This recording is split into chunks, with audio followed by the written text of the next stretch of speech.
wanted to talk about something that happened later on in the grieving process, actually in the second and third year. A lot of people, I find, are kind of living in this limbo state where they're through the acute grief and they're doing okay, but there's no passion, there's no purpose. They're just kind of existing. And honestly, I first noticed it myself after long-term caregiving when my father died, that actually, I think it was third year, I had moved down here to Rhode Island and I'd accomplished everything I had intended to. And yet I was still drifting, and I started wondering, am I depressed or what? And I've been working with people who are grieving for years, decades, even then. And I still didn't quite see what it was right away because it was subtle. I wasn't grieving as in sadness, tears, and not sleeping and not being able to concentrate and working through anger and all that stuff that goes on in the first year. I wasn't doing any of that, but I realized it was really this kind of limbo state.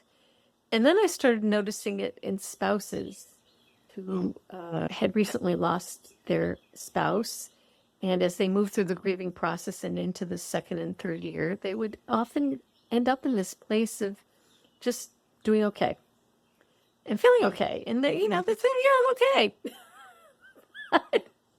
So the image I've always had of this, or has developed as I've thought more about it, is this image of people with one foot back in the relationship with the person who died and the grieving process, and the other foot kind of out there trying to find a place to land.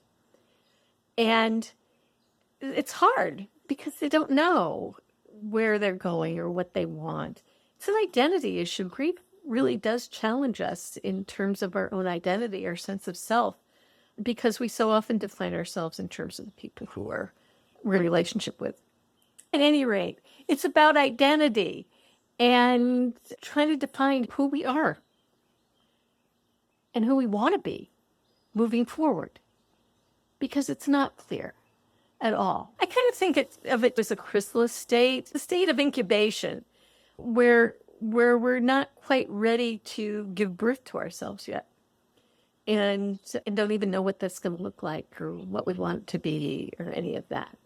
So that is the limbo state that I find myself addressing with people in the second and third year.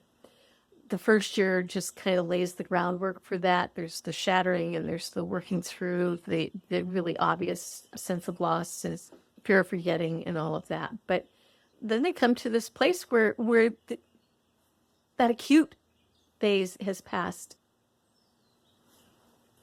And they almost look depressed. So that's the limbo state. How one gets out of it, I'll talk about that in another video. Okay. Take care. Bye-bye.